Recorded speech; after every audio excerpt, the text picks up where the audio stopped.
সুপ্রভাত, সুপ্রিয় দর্শক। এই আমি এখন পূজার কাজে বসেছি। তাই আপনাদের দেখাবো আজকে কত ফুল, আজকে মানে প্রতিদিনই নিত্য পূজার জন্য কত ফুল আমি জোগাড় করি। দেখুন, একদম টাটকা ফুল।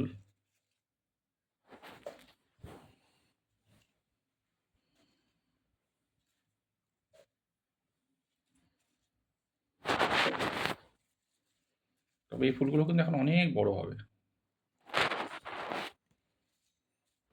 কিন্তু এই ফুলগুলো বড় করতে গেলে না বীজ হয়ে যাবে। তো আমি এই ফুলের বীজ করতে চাই না। বীজ হলে গাছ নষ্ট হয়ে যায়, গাছ বুড়ো হয়ে যায়। ওই জন্য বীজ করা ঠিক না।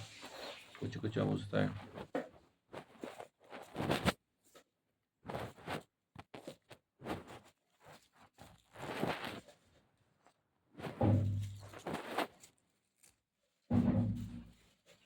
দেখুন সুপ্রিয় দর্শক, কত ফুল আমার ছাদ বাগানে।